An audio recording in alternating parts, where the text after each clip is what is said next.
I don't want to rule or conquer anyone. I should like to help everyone if possible. Jew, Gentile, black man, white. We all want to help one another. Human beings are like that.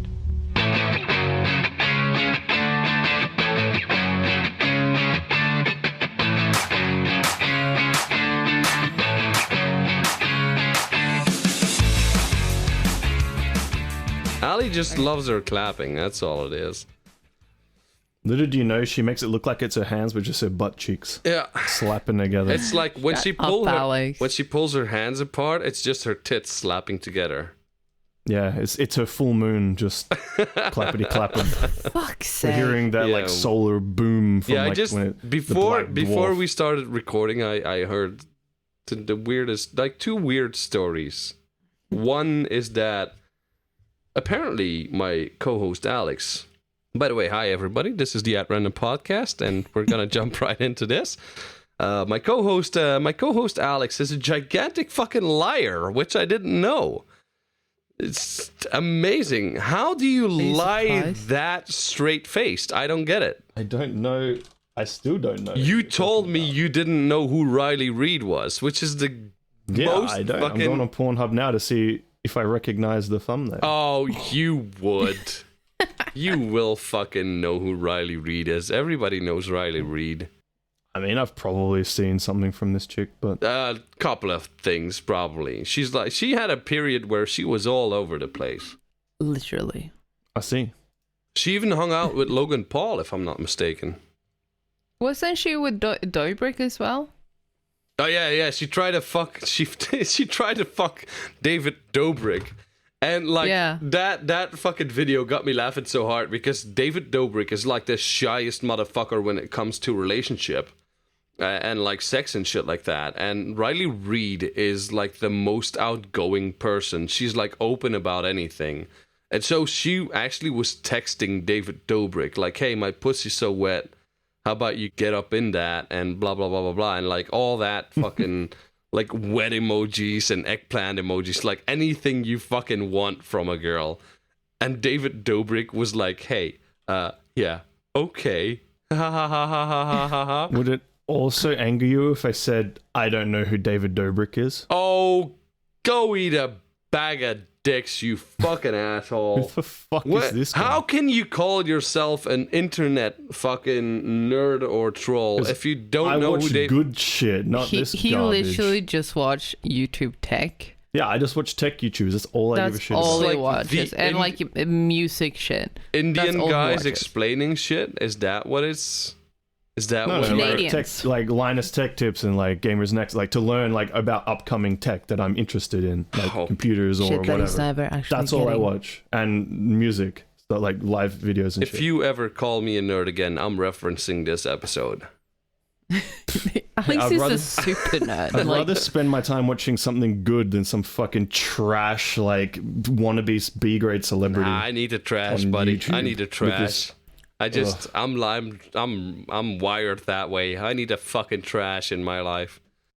But yeah, the other thing I found out is that one of the nicknames of Alejandra, the other co-host that is not lying, is very beautiful, was her nickname was Full Moon. And that's because Luna Llena in Spanish. Yeah, that's because her ass is white as the moon itself.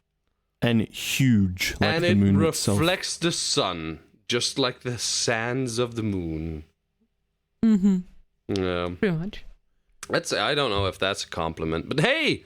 So, this is the episode we're doing. We're talking about asses in porn. Now, actually, this is a follow-up episode to last week's episode. So, last week, we started talking about UFOs and the government having released these videos of UFOs and claiming they're vehicles not made on this world and blah, blah, blah, blah, blah. So, I talked... Fun shit. Oh, excuse me? Fun shit, I said. Yeah. Actual fun shit. I enjoyed shit like that. Yeah, no, it's actually a really good episode. Yeah. But hey, all right. So last week we talked about all the different shit that sort of held back the information to us, you know, the public, that aliens are real, yes or no. There's still a lot of question about that.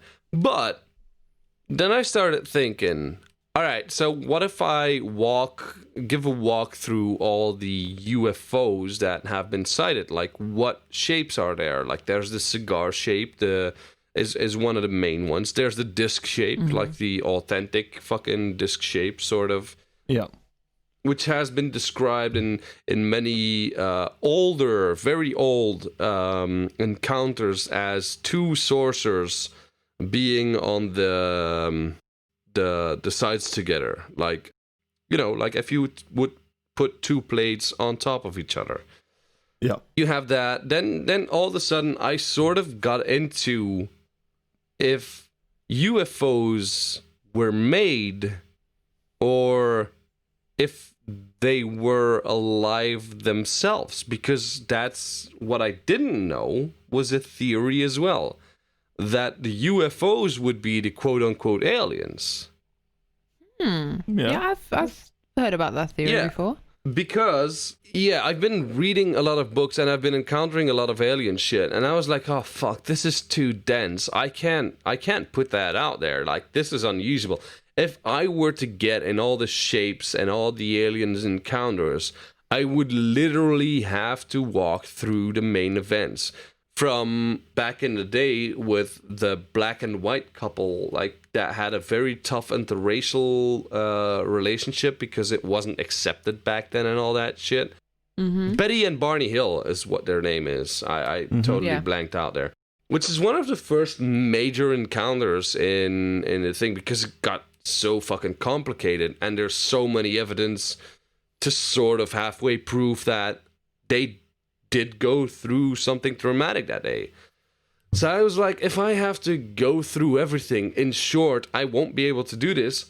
So what I actually decided to do is, if I can't do anything about all the major fucking UFO sightings and all the major events that happened in the period, I can look up people that have a prominent place within the military, believable subjects that have come out and said either UFOs are real or I've seen information about that.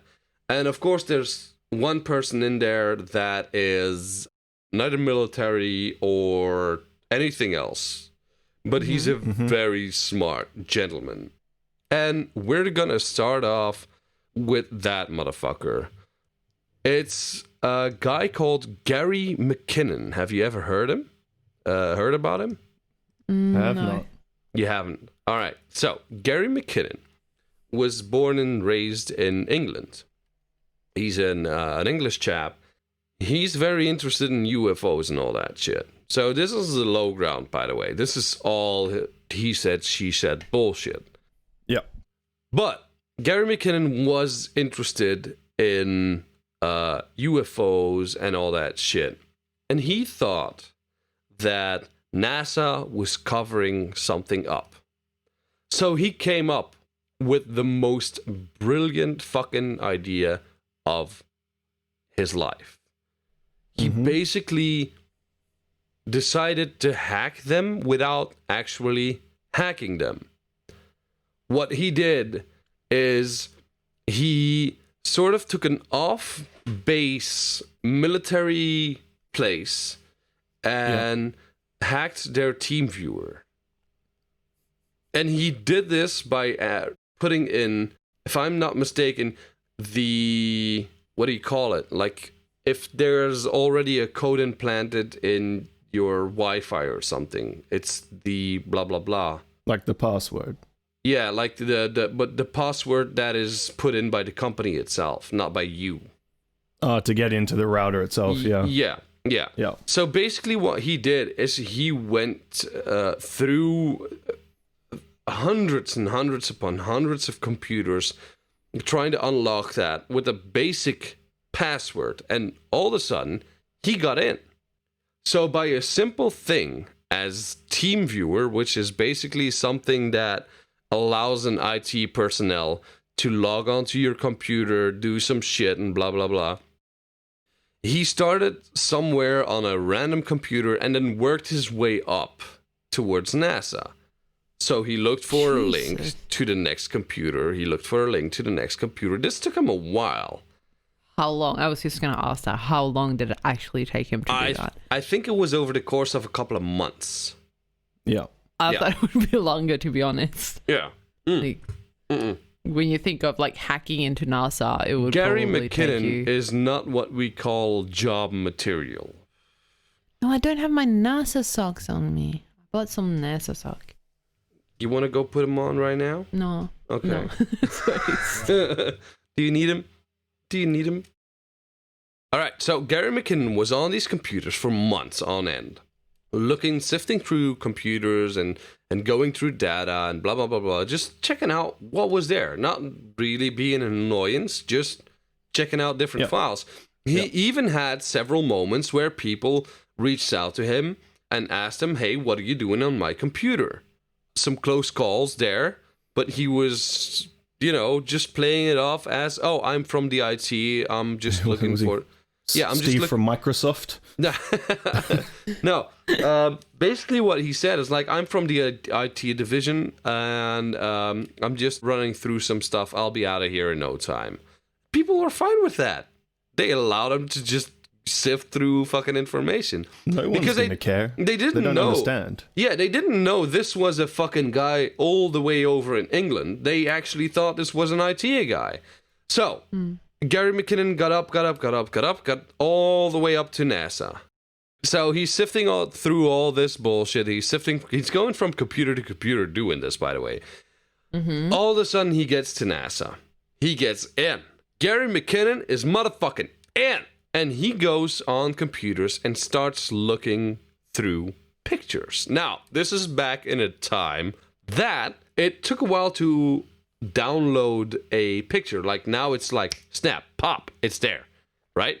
Yeah. Then you had to wait until you saw the fucking nipples before you could start to jerk off to pictures. Yeah. That's like we sort mentioned of time. Before. Yeah. And then it was a race. Who finishes first, the image loading or me? Yeah, or will it just lag and will your mom just pick up the phone and fuck you over? Fuck. Yeah. Yeah, but so, he got to files that basically said edited and unedited pictures. And in the unedited pictures, sometimes you would see pictures of the moon with crafts in front of them. Which wouldn't be too odd, since we do know that pictures from the Dark Knight are real. You know what the Dark Knight is?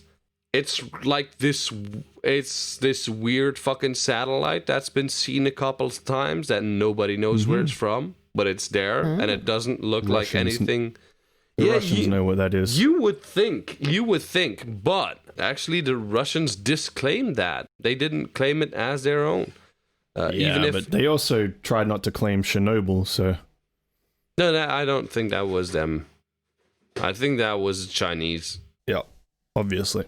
Obviously, because they were involved with that. Now, but so Gary McKinnon got in. Lo and behold, all of a sudden, some higher up guy got a little suspicious and was like, why is an IT guy going through pictures? This doesn't seem right. He looks at the computer, sees that Gary McKinnon is on pictures, and he's like, what does an IT guy have to do with these fucking pictures? So he starts asking questions, blah, blah, blah, blah, blah. Basically, Gary McKinnon fucking, he pulled himself out. They were able to trace it to him. Now, we've got a little problem because NASA is an American institution. Gary McKinnon is all the way in England. So how are you going to get that guy to not talk?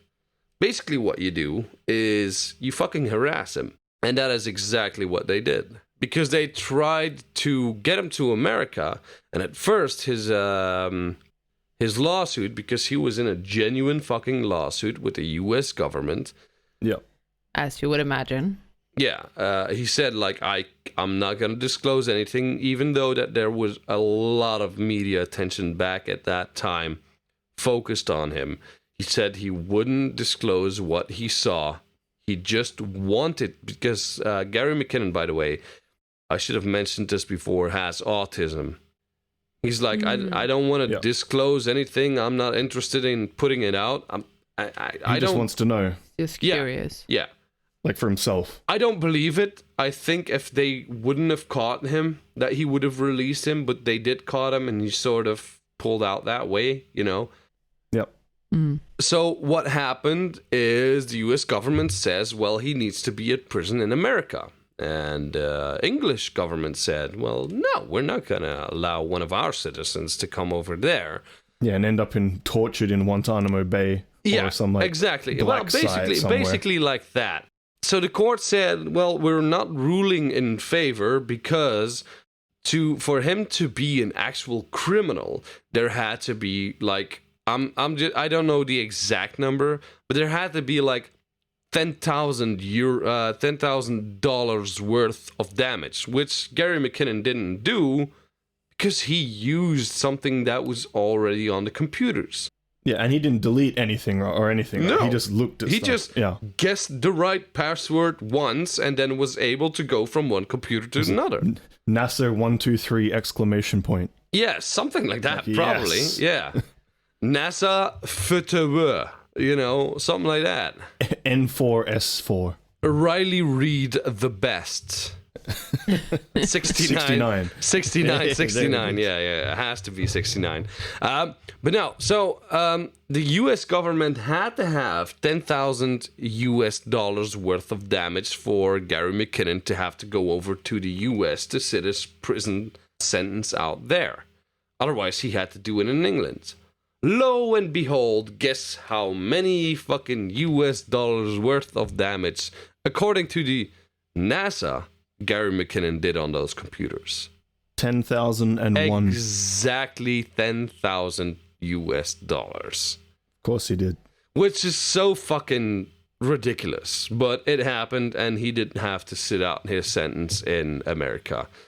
So as far as whistleblowers go and the weird events around it, I would say that, Gary McKinnon is a very big one when it comes to that, according to me, because he didn't disclose anything, but I don't know. If you want to know the entire thing, just look it up on YouTube. There's a lot of shit to be found there, and there's sounds vaguely familiar.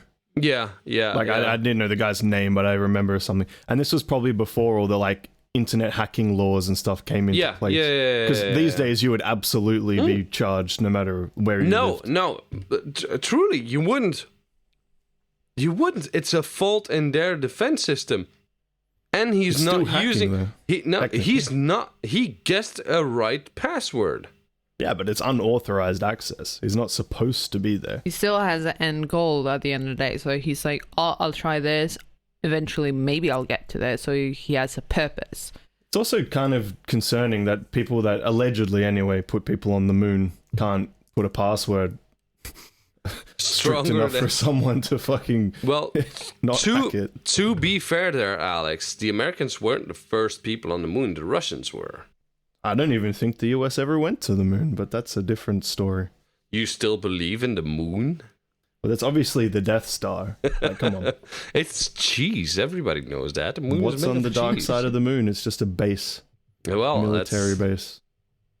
The dark side of the moon is what we call Ali's Finker. I'm sorry. I shouldn't say that. On to the next one. Another fucking great one that I found that I've actually known for a very long time, but I thought was so amazing. And we're actually going to walk through the entire transcript today. Okay. Because it's genuinely the most sincere confession or disclosure that I've ever seen when it comes to UFOs. And this time, it's not just an English guy. It comes from a high-ranking fucking professional guy that was the Prime Minister of Defense of Canada. His name is Paul Hellyer. Now, anybody that knows anything about UFOs, that studied it a little bit, or like is a ufologist, which I know Alex just loves to hear that name. Brilliant title. Yeah. Paul Hellyer was the defense minister from America from 1969 to 1988. Okay, so the US, not Canada. Yeah, he was part of the Canadian Action Party, and he had some extraterrestrial intelligence claims. Okay. I actually found the entire transcript to this. I wanted to walk you guys through this because I think it's very interesting. All right, so it was a public hearing. It was actually done... I deleted that. I'm sorry. No problem. Yeah. All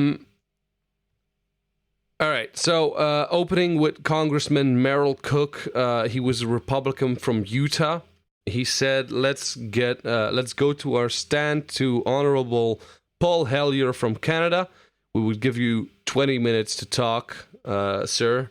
And then Honorable Paul Hellyer begins his testimony. Now, this is a guy who's been in politics and been in the lead of defense from Canada a fucking lot. Like, this is his life. Yep. And so he started saying, thank you very much, Mr. Chair, and thank you for giving me this opportunity to speak, and thank you, Steve Bassett, for inviting me to speak. My name is, as said, Paul Hellyer.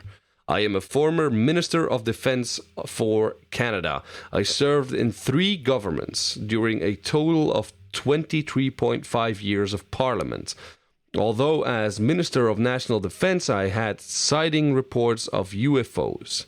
I was too busy to be concerned about them because I was trying to unify the army, which is true, by the way. Navy and Air Force into a single Canadian Defense Force. And that itself was kind of a battle to the finish. So this was not high on his agenda. Basically what happened there is that his entire career, he wanted to make it all one unit. And it just kept on going and lasted till the end of his career. So he is not bullshitting about that. Then he went on to say, but about 10 years ago, I started getting interested due to a young man from Ottawa sending me material on the subject. I told him I was too busy to read it, but he had confidence that someday I would. He sent me a copy of Colonel Corso's book, The Day After Roswell, which is coincidentally the one I'm reading. It took me a while to get around to reading it, but I took it for my summer reading in 2005 and was really impressed with what was contained in it. What I thought to myself was, there are huge issues here, huge issues, and the American people and the people of the world have a right to know what's going on because they're part of it, and it's not an isolated thing. So after confirming the contents of the book, the retired United States General, I accepted the invitation of Victor Vaggiani and his cohort Mike Bird. What a name. Yeah. To speak at a symposium at the University of Toronto. And I said, UFOs are as real as the airplanes flying overhead. That gave me the dubious distinction of being the first cabinet member of the government rank in the G8 group of countries to say so unequivocally. At that point, by the way, it should be noted that the audience started applauding, because the people on that hearing were actually there to get the truth. I don't know why it stayed so quiet, because this is genuinely somebody from the government saying, a higher up from the government. He was G8, and he said, this is happening. Yeah. So it's a big deal. Yeah, it is. Now, since then, he went on saying, I have learned a lot from many sources, including a number of the fantastic witnesses that we have heard these last 4 days. So this was a couple of days, that this hearing was going on. Yeah. They are so outstanding. I was really blown away with them. The amount of information available, and I appreciate every single one of them, but because I am not a ufologist, I am a politician, there are only a few things that I want to add in that particular realm. First, in the 1960s, a flotilla of UFOs headed south into NATO territory, and we're going to come back to this in later episodes, because it's weird how UFOs always hover around military places. And this has a reason. Now, that's for another episode, but I just want you to know that there is some importance there. And the commander-in-chief of the Supreme Allied Orders, aka SHAPE, in Europe, was naturally very shaken. Fortunately, or maybe divine providence, before the panic button was pushed, the flotilla turned around and headed back north. Obviously, they thought maybe they were Russian, as Alex said, because that's always somewhere in there. Like, when it comes to America, when it comes to UFOs, everybody always points towards the Russians. Yeah. I don't think these guys have the budget to make something like this, to be honest. Russia is not that wealthy of a country.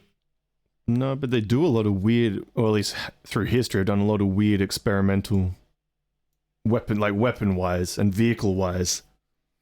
They're very resourceful. True, but you are talking about an anti-gravity airplane. If it's from us, I can call it an airplane or a saucer. Yeah. You're talking about an anti-gravity saucer that makes no noise. And basically from all the UFO shit that I've read, would be incapable for a human being to be in. Because the moment it goes from 0 to like, I don't know the numbers exactly. We're gonna get into that in other episodes. But the speed they reach in the amount of time they reach is basically, it's unbelievable that, you know, that somebody would even survive something like that.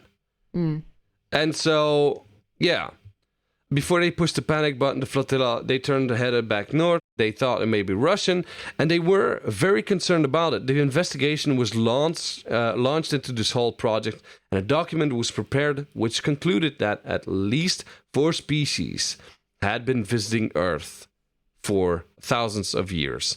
And this is my own view at this stage as well. So he basically claiming like, look, this is what it was in the documents that I read. And from what I've seen, I agree with it. Except for that, there are a couple of things that we have talked about that I'd like to refer to. And one is that we refer to them as they.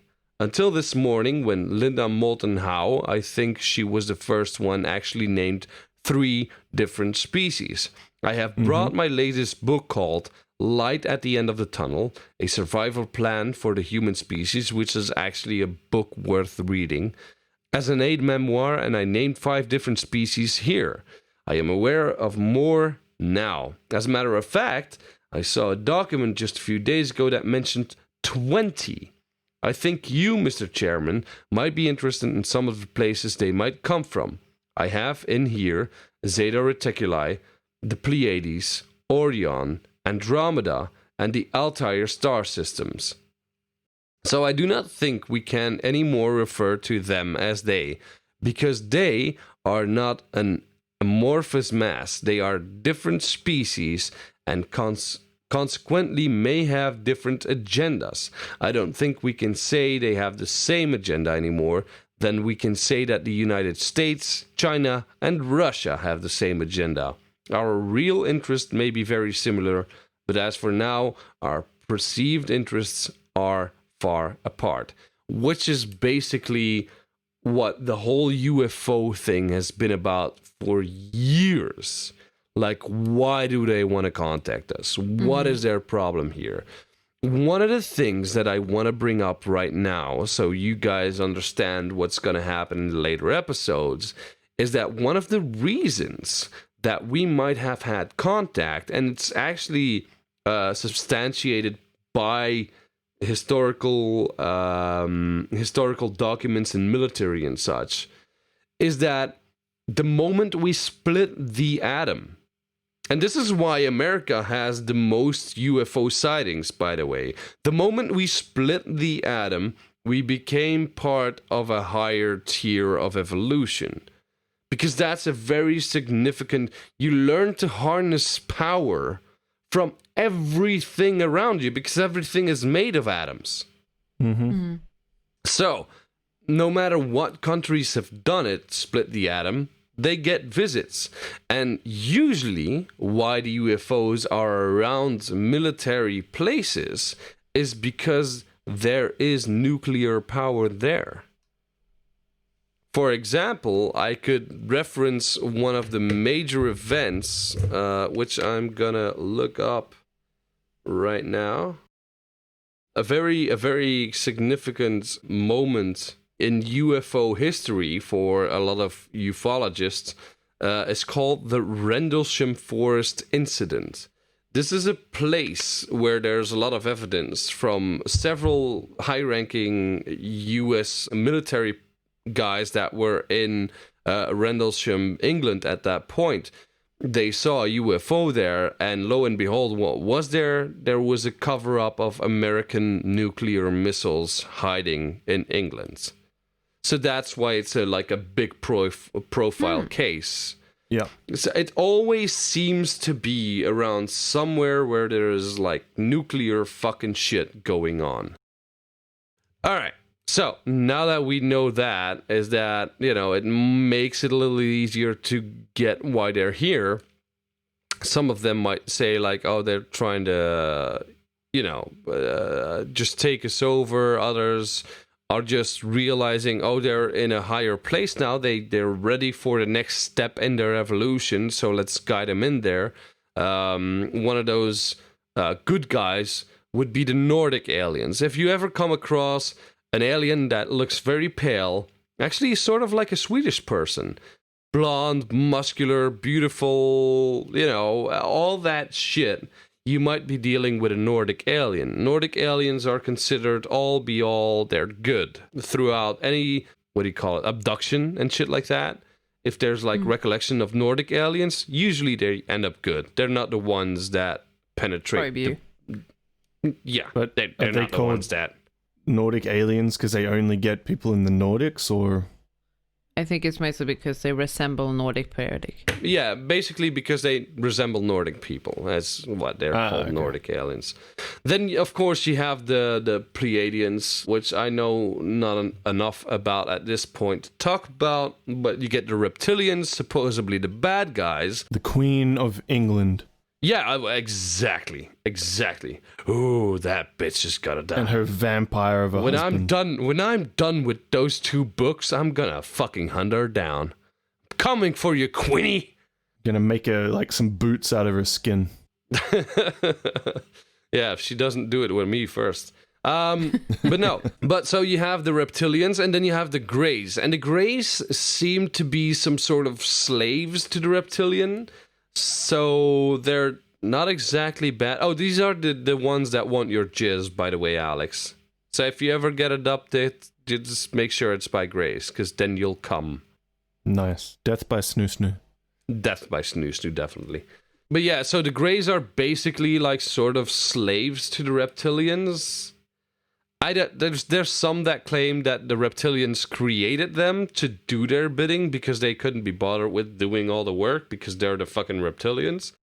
There's others that claim that that they are a species that they conquered and then used as slavery, which is something actually that Sir Stephen Hawking once claimed, is that would be a reason for aliens to come to this planet, because lo and behold, Stephen Hawking does believe in aliens.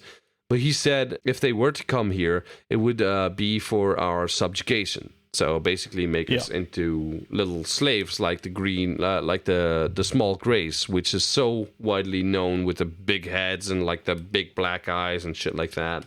One more observation before I begin what I want to say is what Paul Hellyer kept on saying. And that is that we spend a lot of time talking about the 6-year-old cadavers. And I was glad to hear Linda Moulton say that there are live ETs on Earth at this present time. And at last 2 of them working with United States government. At least 2 of them working with the United States government. Some of the other species that I have learned about not too long ago was called the tall whites. When Paula Harris broke the story just a few years ago through her good offices, I had the chance to talk for about 3 hours with the former Airman Charles Hall and listened to his absolutely fascinating story of how he was working with. First of all, he was scared out of his skin, but after that, when he got to know them, he was working with, and finally they became to trust each other, have a good working relationship with the tall whites at the Gunny Range at Indiana Springs, Nevada. These tall whites were living on the United States Air Force property and working in cooperation with the United States Air Force and sharing technology with them. If you do look from the moment we split the atom, how fast we've grown technology-wise. I mean, what we have on the market now is not even anything that exists. Like, we literally have robots these days that a doctor in China could do surgery on a fucking person in Belgium or in America or wherever he wants. We have that technology now. Yeah. Yeah. So it's not that weird to think about that the gigantic leaps in technology can be explained by aliens cooperating with some governments. Charles Hall, by the way, wrote a book incidentally called Millennial Hospitality, and there are 4 different versions. But Hall says that Millennial Hospitality 2 is the best, and that is the one to read. And it's a very interesting read if you want to get inside the problem of what it is like to bump into these people floating across the terrain in the desert. Now, enough on that for now. He said, my interest is in full disclosure. My only caveat is the probably 95 to 98% full disclosure. I have known of 1 or 2 things that should not be in the public domain, at least not yet. It will be someday, I am sure, but maybe not immediately. But just as some children survive the idea of Tooth Fairy and Santa Claus when they become adult, I think that tax-paying citizens are quite capable of accepting the new and broader reality that we live in a cosmos teeming with life of various sorts. The fact that some civilizations are more advanced than ours may be humbling, but that could be a necessary step in our survival. Now, how do you think, like Alex and Ali, how do you guys think you would react if suddenly every government said like, oh, no, it's real? I wouldn't be surprised, to be honest. Yeah. Say it's just logical. Would you be scared? Nah. Would you feel small? Like walk me through the emotions if you think like I don't know. I think it would be cool, and then you start to wonder, have I ever met one? Start reflecting. Maybe you're one. Yeah, you explain some things about you. Well, she does carry a moon in her pocket. True. So it could be. I can never tell you guys anything. Some special lunar powers. Mm. I don't know. I think I would say it's logical that there is absolutely life out there. Chances are there's definitely things more advanced. And even if the government said, yeah, they exist, like, well, they haven't impacted my life No, but yet, not only do they exist, we've been working with them. So, it's not going to change my life. It's already been happening, so what's going to change? Yeah. The only difference is now I know about it. Mm. Well, it could change drastically for the realization that you've been taken advantage of for so many years because they made you believe that fossil fuel was the only thing that could carry you from point A to point B, or that the only reason why you could heat yourself or like put oil in your fucking engine is that you use fossil fuels, but instead there's a different source that we can use. Yeah, but mate, we're part of the human race. Like, we've been abused. Like, we're born to work, basically. We're born to to do shit.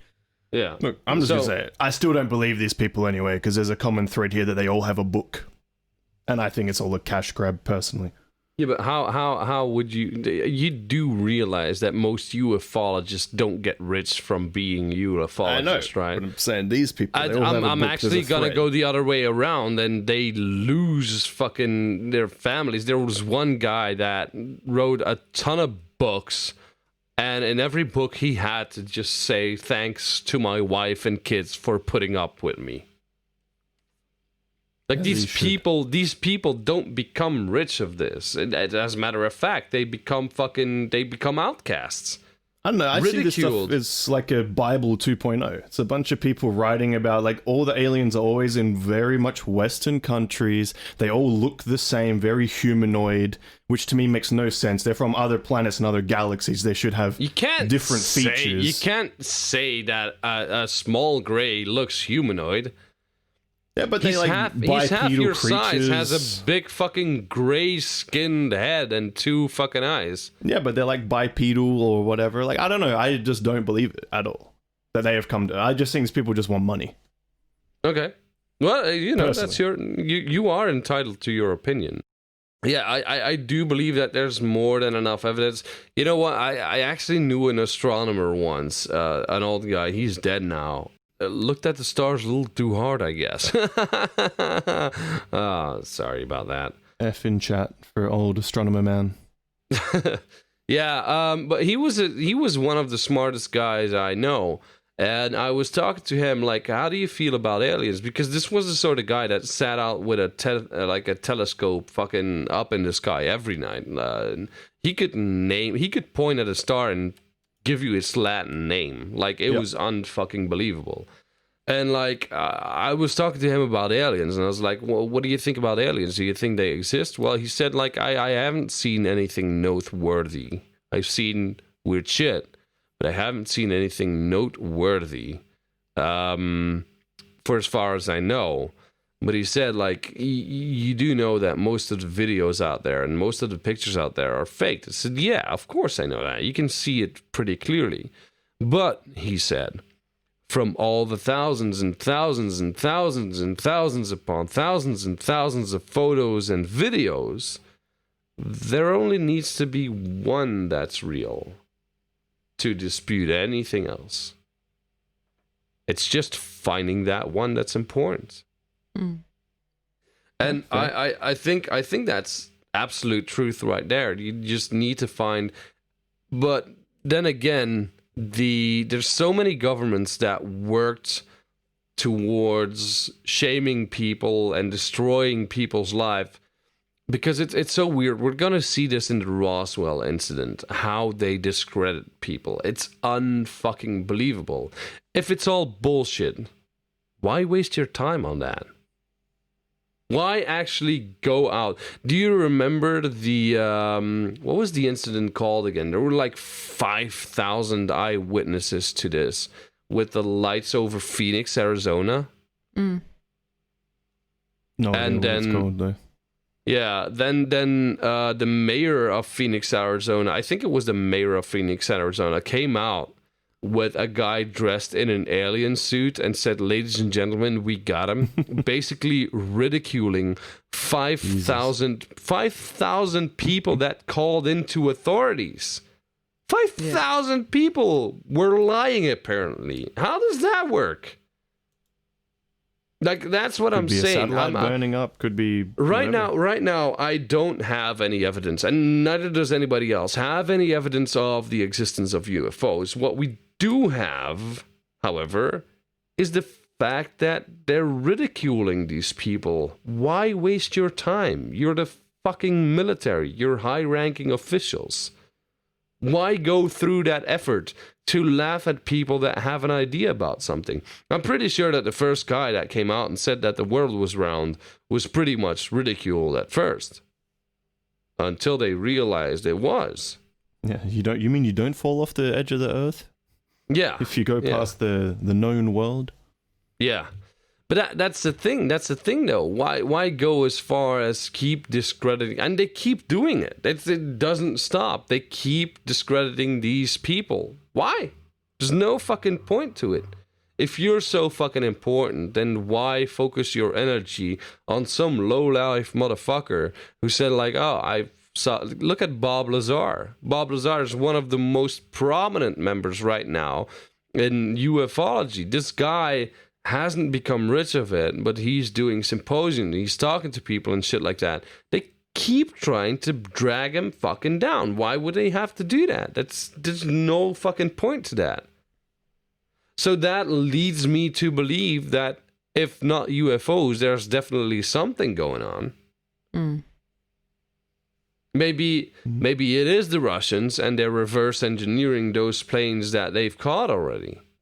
Could be. We'll never know. Well, certainly not now anyway. Anyway, he went on saying the world is an unholy mess. We have at best until the end of this decade. In my book, I said we have 10 years to stop global warming, which he was totally right about. If we don't want it to be beyond the point of no return. 2 years have gone past since it was written. This was back in 2013, by the way. So I say we have until the end of the decade to arrest global warming. Yet our leaders don't even talk of it, which is fucking true. Can you still, to this day, say that there is no global warming? I mean, come on. We've seen the difference 3 months of coronavirus and everybody inside this house makes. We've literally talked about it on the show. Yep. Dolphins came back to Venice, Italy, and all that shit. Yeah. Now he went on saying they appear to be more interested in starting wars to control oil, which is funny that he mentions that in there, because I just said the same thing.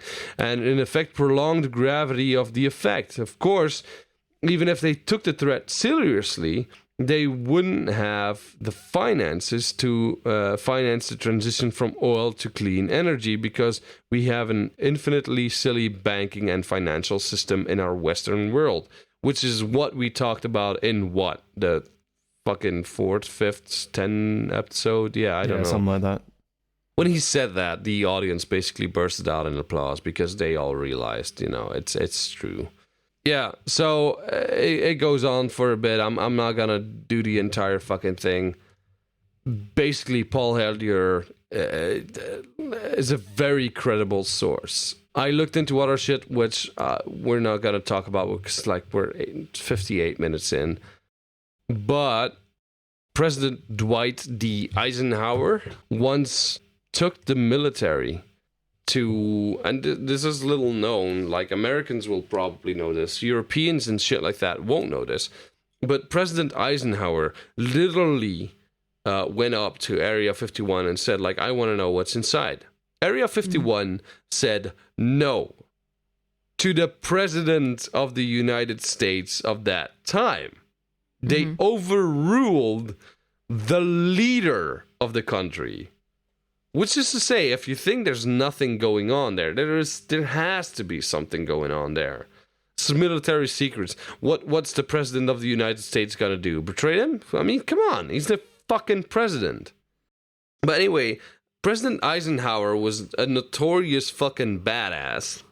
And he was like, well, look, you have two options. Either you let me in here, or I'm coming back with my army, which I have. And is already on this ground. They said, no, go fuck yourself. And he came back with a military force large enough to take over that base. Because he needed to know. And he got in. Supposedly, it should be in the president book of what he saw there and shit like that. Like the Roswell crafts and all that bullshit. Though I don't believe myself that the Roswell UFOs would be in Area 51. There is another base that is lesser known that is actually known throughout World War II for reverse engineering German technology. I think if they were ever to have UFOs or something like that they would bring it to that base instead of Area 51, because Area 51 is a creation, as far as I know, is like a creation place. They create technology. Right now, exosuits are coming out of Area 51. This is a new invention that they starting to use in the military, and that we're gonna see more and more of, by the way. Exosuits, which allow you to carry great amount of weights and shit like that. It's amazing. But yeah, like Area 51 in my book is like more of a creation site, and I think we need to look more at the bases that do reverse engineering. Yeah, which we definitely are going to talk about with the Roswell incident, because I did find those bases where they do that and where they actually, reverse engineer shit from the war and stuff like that. But yeah, that's basically it. Also, next to President Eisenhower, I did find a list of 13 famous people who believe in aliens, which I found pretty interesting. Which I'm shortly gonna go through this. I think, didn't we touch it on the last episode that Winston Churchill himself looked into UFOs? Yeah. I don't think this is gonna make me more credible in what I say, but Khloe Kardashian is a UFO believer. It says here, it can be hard keeping up with Kardashian exploits, but when it comes to aliens, at least, one member of the famous family is a believer. In 2015, Khloe Kardashian saw strange lights in the sky and tweeted, "Kendall and I are spazzing out. #UFO." What happens when you do a shitload of drugs? Yeah, that is the best thing about drugs. Do drugs, kids. Hillary Clinton is a believer. In a radio interview, and then later even on Jimmy Kimmel Live, Clinton said that she wants to review files about UFOs and the mysterious Area 51 site in Nevada and make them public, which I'm all for. I don't think she would do it because I'd like Hillary and Donald Trump were like, choosing the lesser of two evils, I guess. Yeah. Let's release the Epstein files too. Oh, fuck, man. It's fucked. It's so fucking fucked. But basically, she said, I would like us to go into those files and hopefully make as much of that public as possible. She told Jimmy Kimmel, if there's nothing there, let's tell people there's nothing there. But then again, if you're going to tell a ufologist that there's nothing there, he ain't going to believe you because you're part of the government. Yep. On the list as well is Zayn Malik from what was that band called again? One Direction or something? Yeah. Thank you for being that gay to How know the fuck that. do you know that? Yeah, it's got a weird name, so it like sticks out. Like Zayn, that's not a normal name that you hear, so it's easy to associate with something. Famous model Gigi Hadid believes in it too. Ariana Grande. She's the gospel of truth. Oh, dude, like Grande's music video for the song, what was it called again? Break Free. It featured her battling aliens and dancing on a spaceship. So, maybe she is one of them. She is one of them. She just has cloaking technology. If that is what aliens look like, man, I am going balls deep in some aliens, my friends. It's cloaking technology. She doesn't actually look like that. Whatever she looks like, I still want to do it. Don't we all? Famous director Ridley Scott is one of them. Gillian Anderson. Katy Perry is one of them, oddly enough. Nick Jonas, another one of the fabulous... what was it called again, Alex? Not One Direction. Isn't he from Jonas Brothers or something? Yeah, he's from Jonas Brothers. Yeah. Oh shit. Oh fuck yeah, that's right. No shit. Yeah, so he's a believer as well. William Shatner, Steve Hawkins, as we already said, and last but not least, Demi Lovato. She talked about it with Late Night with Seth Meyers. What happens when you do a shitload of heroin? I was gonna say, don't go there, Alex. Please. Seeing fucking shit. Lying there tripping balls, eyes half awake, you see some lights flashing, so it must be aliens, not because you're doped out of your mind.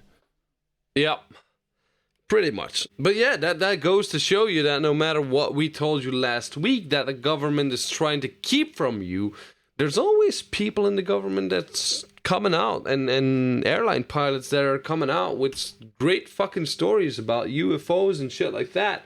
And yeah, I'm gonna keep pushing this alien shit until you all believe in it. So fuck you, and fuck your mother and your grandmother and your daddy. Fuck all of you. Aren't you a sweetheart? Nah, he's good at arguing. I am good at arguing. I'm even better at fuck your mama. You fuck it. But no, in all seriousness, I do believe that there's something out there. I hope there's something out there, because I genuinely believe it would push us into our next step in the evolution. Because I felt like the human race is sort of at a standstill since the 1990s. And I think with all the corona shit and all the Black Lives Matter shit, it's every time. Look, if you look throughout history, it's always right after a breaking point that we seem to grow exponentially. There's always a sudden growth. Look at Second World War. Second World War, low point in fucking human lives ever. Everybody was killing each other. Fucking low point. And then it fucking flourished into this fucking industrial revolution shit and all that, blah, blah, blah. It's like, I don't know. I think us as a human race is at a verge of a breakthrough. And I hope it's something to do with, all right, we're done with planet Earth. There's 7 billion of us. This is a little too much. Let's take like half and put them on another fucking planet. Or people can stop having kids. Or people... Well... What are you mumbling about? Or people can stop having kids. Yeah. Let's just chop everyone's genitals off at birth for like a couple generations. No. I don't think that's a good idea. Just... No. Sex is fun. Let's keep making babies. Let's be like the sex without making babies. Let's be like COVID-19. Just spread the legs and spread the joy and just fucking fuck off into the universe. What, and try to go after old people? I say fucking colonize the human race. We can be good if we're with fewer people on one planet. It's just when there's too much of us that we start to fuck up. It's true. We should start our own cult and then move to a planet. You know, you can buy property on the moon. I'm just putting it out there. I'm not saying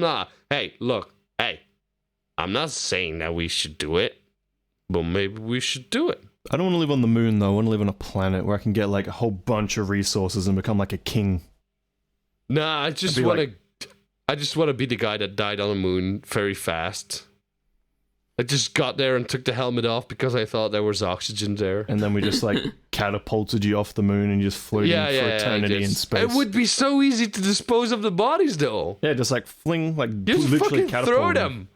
Hey, look, we're already thinking about this. This is good. Yep. This is good. All right. Well, what we're going to do is we're going to keep the session rolling. We're going to come up with ideas to get our cult up to the moon. By the way, it's not going to cost you a lot. It's going to take your life saving. You have to sell your house, your clothes, and all the material shit you own. Other than that, you'll be fine. We'll provide you with a spacesuit made of rubber and fucking aluminium foil. And it's going to be great. Obviously. And duct tape, of course, as well.